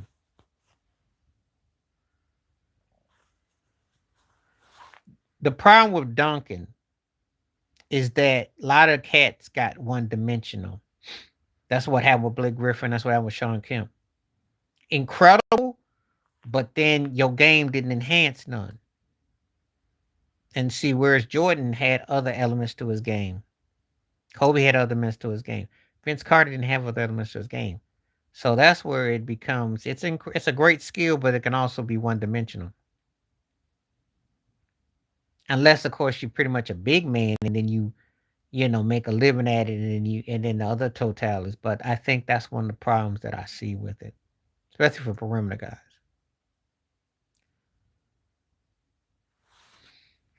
You'll know in the next couple of years. This is a good chance for Ant Edwards to do it because only SGA is the one that's in his way. I'll see what happens with Denver. 21 years, but was he a great player? He's stopping nothing. He wasn't considered a great player. You build a team around the talent level of Ben Simmons and what you want. Robert Parrish played 20-something years too. Does that mean Robert Parrish is considered one of the 5 or 6 greatest centers? I mean, he's a great player. What Vince stayed in shape, but Vince's window was like Eminem and Britney Spears. It was like 98 to 02, 03. What you want? I got an elephant memory about Vince Carter. That was his window. And I'm going to tell you something. That playoff series against the Sixers when he went to North Carolina to walk in line, that derailed some of his stunt. And then the whole thing with Jordan with the All-Star game thing. He had a couple moments that kind of derailed where he was. He didn't get better as a player. Where's his championship pedigree? That guy was box office. Yes. That guy was must-see TV. But was he a threat to go to the finals? Except for that 1 year with Toronto against Philly, he was never a threat. Thank you, Dakota. Thank you. Thank you. Because Gilbert Arenas, who I usually never agree with, said it best. One of the most naturally talented guys that just never lived up to it. He had crazy skills and he just didn't get there. Played 21 years, but it never was a threat. Ben Simmons was got talent. I saw him in college. No, it wasn't the Raptors that did him in. It's just that his mindset did him in. Same thing with Francis. Steve Franchise should have been like Allen Iverson type. His mindset wasn't right. Some of these cats just don't have it. Dakota's trying to tell you. It's here. Michael Jordan said it best. 80% of the game is mental. Cats can play, but what you got, your determination, will, and what you're going to do, and fortitude, these cats don't have it.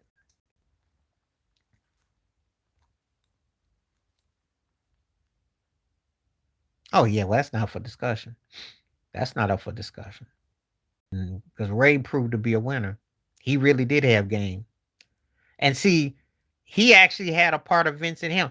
I don't know if people remember that, or was it that 2014 finals against the Spurs? He did a coast-to-coast fourth quarter game one that was the Heat lost because LeBron cramped up and dunked. People don't know Ray had hops. No. David Thompson to Michael Jordan. He was better than Vince in terms of what he could do. David Thompson was a bad dude.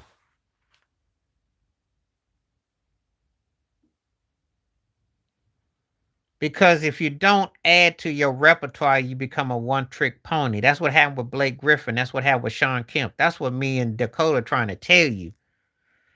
Cats got to add to your game. You want to be a one-trick pony, and you end up flushing, and then cats, when you come back down, you got nothing. Why do you think Jordan got better? Why do you think Kobe got better? Why do you think Dwayne Wade got better?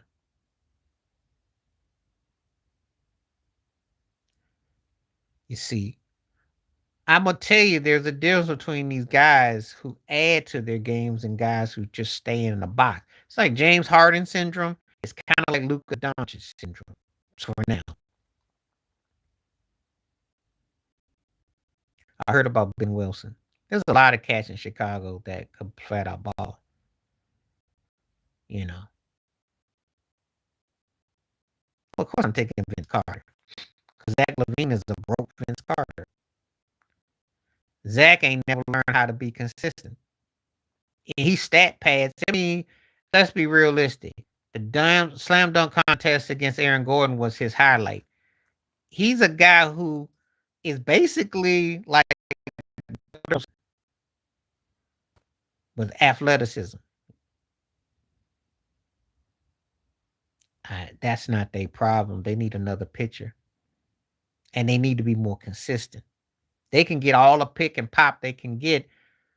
They got to get the pitching consistent. They need to have better. They can fool around and win this year, but they don't look that good. I'm not sold on them. I'm just, they're there because Toronto kind of cooled off, but I'm not blown away by them. They blew a lot of the season where they had to make up so much. And they got to do a better job. Consistency. That's what worries me with them. But they might get him.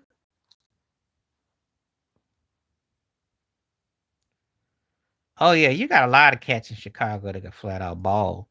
That's nothing new for me. Shire had a lot of bad ballers. Lots. It's just that timing and, situations. That's all. But some bad cats came from the Shire.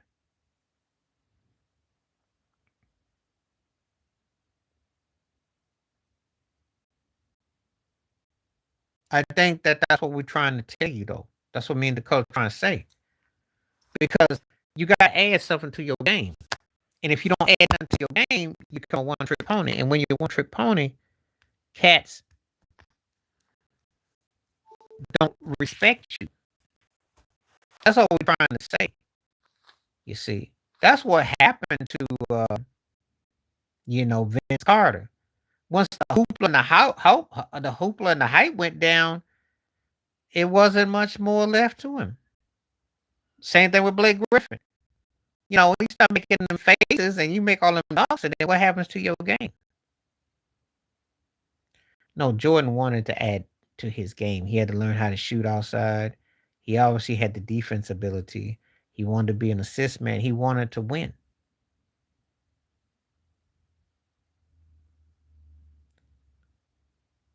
Well, if you're going to say that, then you're agreeing with what me and Dakota said. No, Dr. J learned how to finger roll too.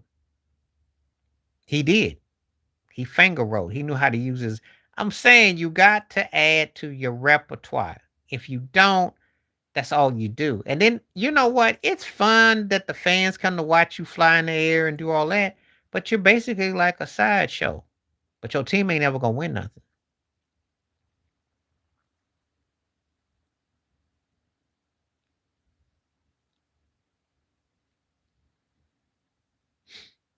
You know. And that's the difference why some of these guys that you see, look at Tracy McGrady.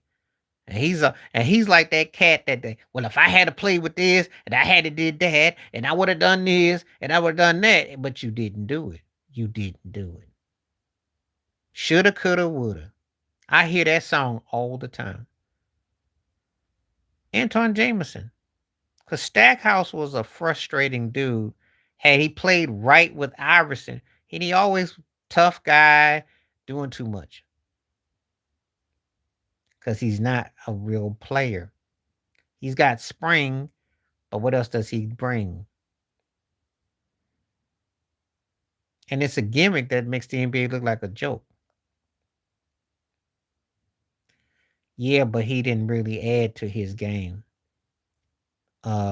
He blew situations. And then that pseudo tough guy mess too. You know.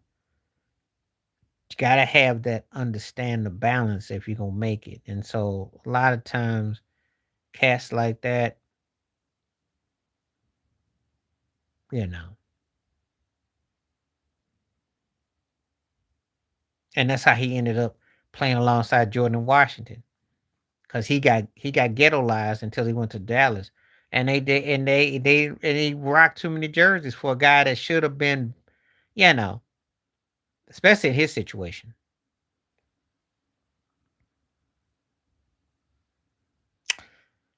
I'm starting Jameson. I'm gonna bench McDyess and I'm gonna cut Joe Smith. McDyess is one of those guys that he was athletic, but he could be streaky. I give Jameson his due.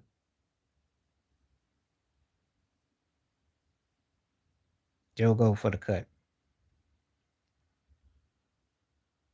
I like Jameson. Because if you look at his numbers, they're right on the course with Grant Hill. Yeah, well.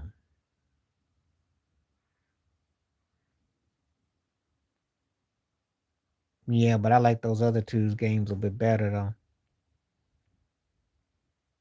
And I remember. Just because I cut you don't mean I said you a scrub. Let's not get it twisted. I ain't say the guy sucked. It's just that when you give me a couple of the options, I gotta look at it for what I'm seeing. And Jameson's career is better than a lot of people give it credit for. And you know about McDyess. Remember the Pistons went and got him for their run in 05.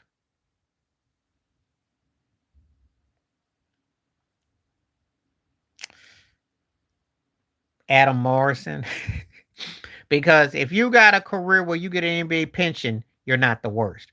I don't ever want to hear anyone say anything about Kwame Brown or Joe Smith. Adam Morrison was probably worse than both of them. He was. Because the only thing he did was get into the Lakers photo shoot when they won the rings. Yeah, old Candy too. If you don't have no career, if you didn't make it 3 or 4 years, you suck.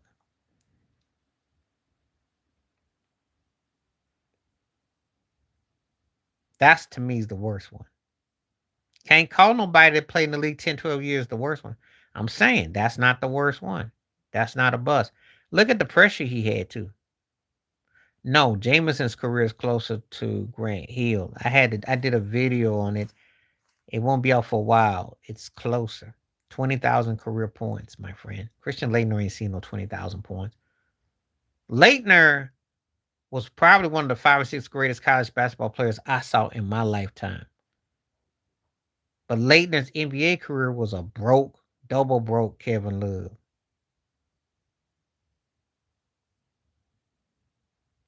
Clippers never got it right.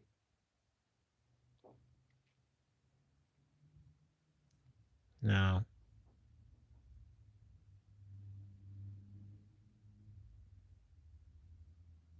No, Jameson had a better ending to his career too, because Leighton did, better career. Better.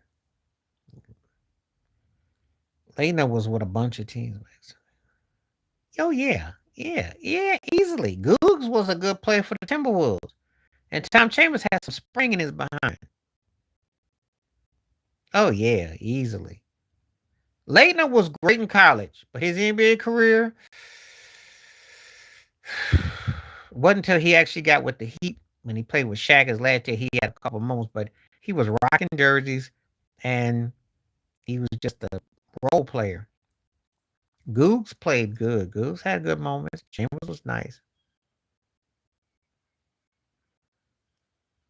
Um, Probably in the DeMar DeRozan circle because it ain't first tier, but it's in the second.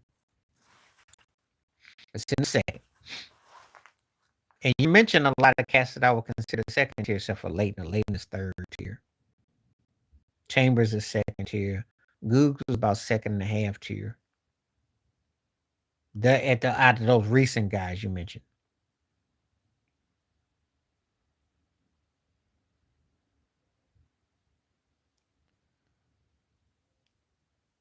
He doesn't have the same pressure as Leighton did. Leighton came from playing with Duke, and he was the pompous All American, the white cat, and all that.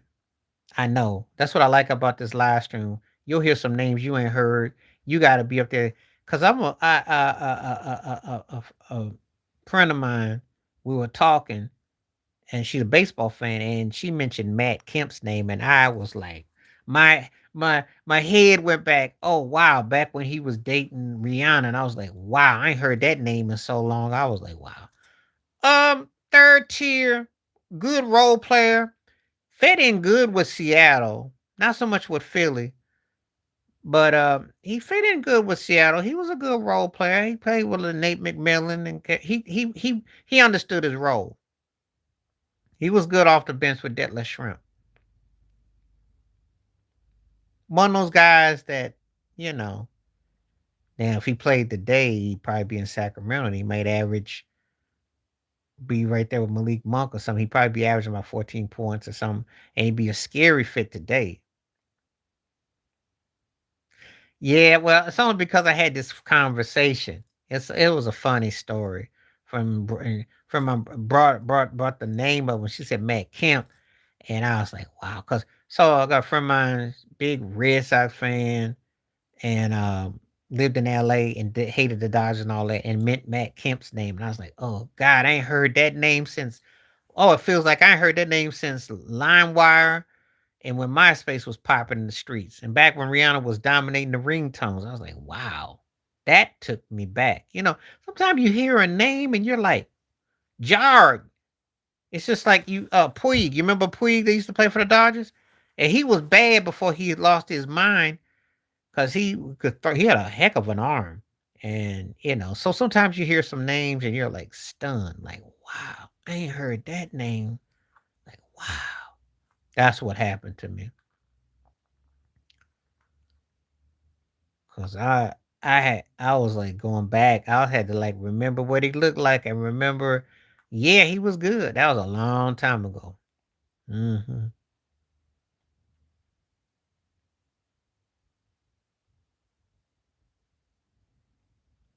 Mullins, he had better handles, but Shrimp was bad though. But Mullins had handles. Mullins said that New York thing, and he adjusted wherever he went. Shrimp got better when he was with the Sonics. Good with the Pacers, better with the Sonics. But Mullins adapted to wherever he was.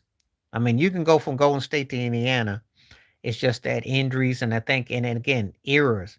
He played today, he'd be scary. Because if Gordon Hayward can hijack a team and get paid like that, Mullins would get twice as much, okay? I'm just saying.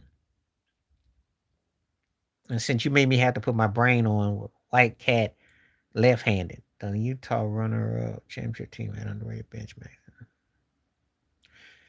Carr was nice, but they didn't have enough depth. No, they didn't have a center. That was it in a nutshell. The same thing that also hurt them against the Lakers eventually when Shaq slapped Osita. They never had. They wanted Ronnie Cycli. They never got a center. Uh, Jerry Sloan was a great coach, but they were very thoroughly anal, and they played one way. And if they couldn't go to the left, so they matched you. Well, there was a little nudge, but the refs ain't gonna call it. They're not calling it. You know why they're not calling it? Because let's go back to Game 6 against the Pacers in Indiana. Reggie Miller pushed Michael Jordan, hit that three, and did his hands freeling. They let stuff go. Jordan did a subtle push. It was a smooth bump. Still knocked down a cold shot, though. Borderline did he slap Karl Malone when he stripped that ball. Because usually Karl would have got that call. The problem with the Jazz is that they were so scripted and so rehearsed. But the problem is that the Bulls had Kukos, Harper. But they had size off the bench, which gave Utah's guards a fits. It really was a nip and tuck. And Jordan, there was no answer, but it wasn't Utah didn't have no answer in the glass. They did not have anything besides Karl Malone and Stockton on offense there because Hornacek did good, but they never had that fourth wheel. They needed another piece. I think they had a Ronnie Cycli or something. I think they win that finals. That's what hurt them. Oh, yeah. And you put him with Sacramento today? Oh, yeah. Malik Monk, he be going crazy. Especially if he teamed up with Sabonis.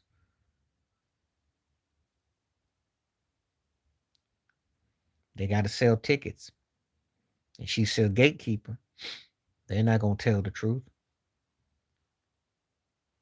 They're not going to tell the truth. You expect them to do something they never been honest. But first of all, they don't take care of the league as it is.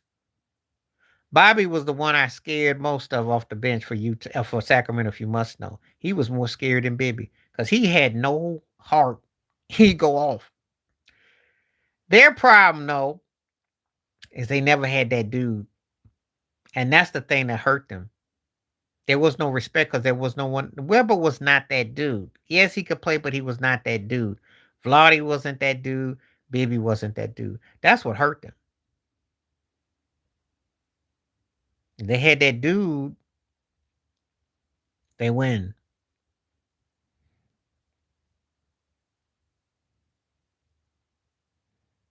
So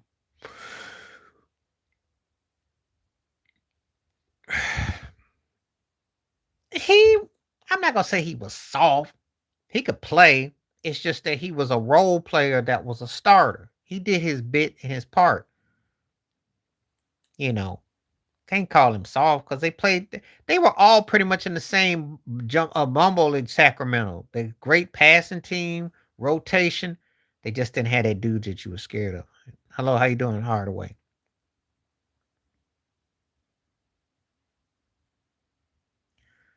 Well, that's just they trying to do.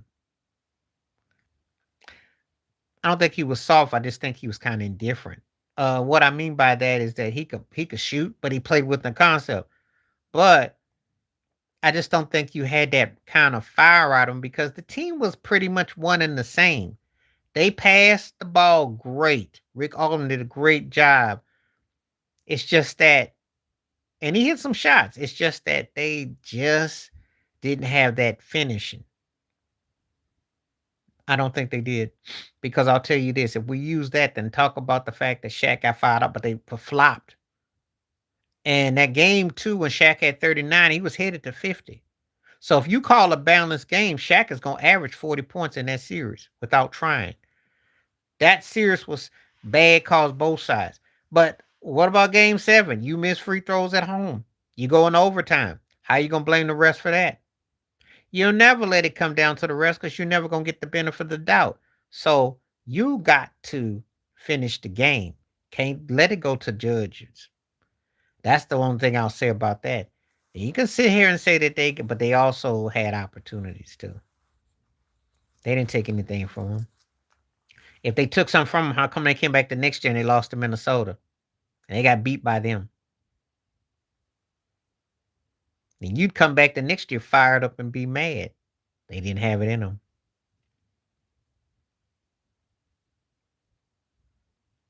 So in a lot of ways, he almost looked like a fluke. I like Corey Maggette better. Q Rich was nice, but I like Corey better. Because Corey was like one of the first cats to come from Duke that actually people respected. So you take that what you want. But I like Q Raw though. I mean,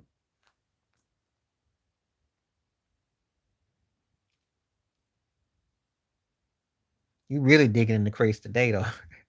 Because I ain't heard them names in 20 years. He got old. He went to Philadelphia and Iverson got him and he just looked old. And the problem is he never enhanced his game. He could pass the ball, score, but then he didn't go to another level. The only time I ever saw any growl out of him is when he was at grilling about Tyra Banks when they was messing around. I didn't catch no growl out of him. So Crimea River is what I used to call him. Again, when you come to the pros, the systems, who you're playing with, and so many things and factors. So many things and factors. And with a lot of guys, you think God you remember them in college because you never wonder how they got to the pros.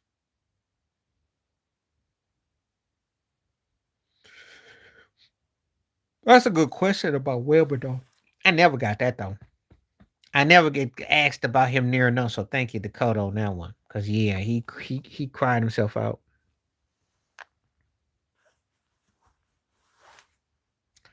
Oh wow, that is taking you back when he was dunking. Yeah, because he was an all star, he was a six man, and then he ended up fitting really good in Bird's rotation. He really did make himself into a good career. Because Weber should be mentioned with Garnett, Duncan, Dirk, Barkley, Malone. He should be. He ain't. He ain't. He ain't. He ain't. He ain't. Pretty good because he was a 16, 17 point guy. At that time, that was a good career. He did what he did. He had bad knees and he kind of played with the Nets and the Sixers. He kind of was like it didn't really go. It was what it was. A middle of the road career. Not bad. He wasn't trash. He just had injuries. He was, he did enough to get his pension. You know.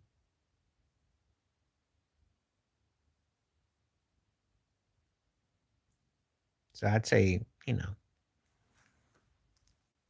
because I mean, he was better than average and he had a good little run. And at that time, what he did was cool.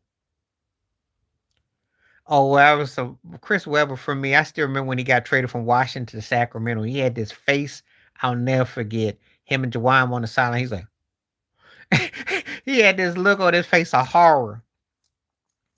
No, he didn't. He was happy to be there, and he was messing with all the chicks and having fun and producing records because he produced a track for Nas.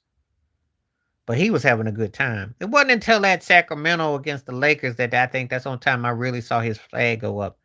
He did lose that ball in Game 5, and the refs gave it back to Sacramento because that ball went off of his arm. Bibby hit that shot, and he hid. But remember when Bobby Jackson had all of Kobe's jersey? No calls. So, just telling you. Yeah, he produced too. Sixers sucked. I don't have no problem with nobody refusing a trial. If you draft a guy's got his agents. That's just that. That to me is just knowing your stock, knowing your value. Cats do that for leverage. No one really held it against him.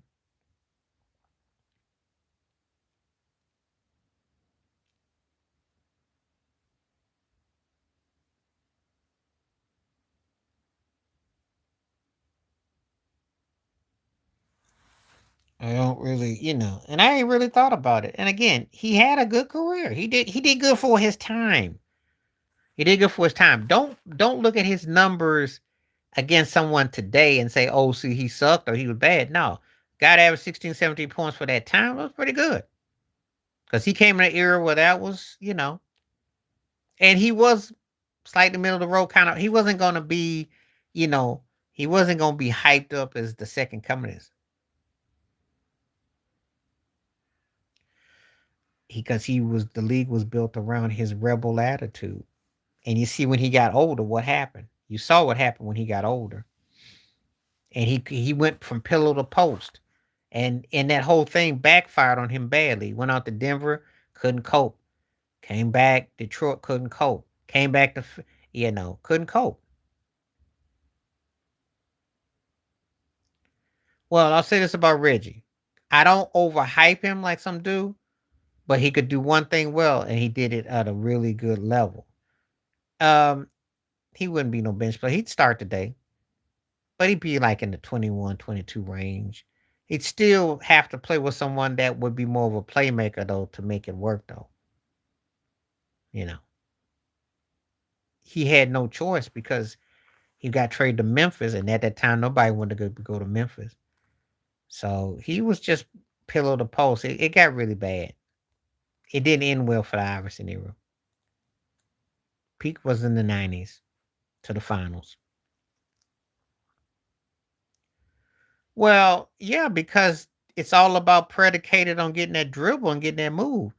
He had an ugly shot, um, and he had to beat you off the dribble. He had to create some space, and he had to create to get to the free throw line. He had to create all that. So if he didn't have that, yeah, he wasn't Gary Payton. He wasn't gonna do a post and repost you. That wasn't his specialty. His was about jetting and trying to get your ankles.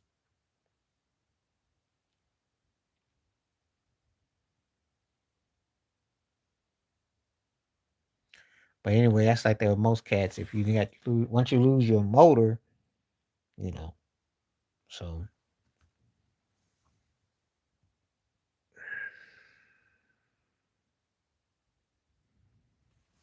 that's all I'm gonna say about that.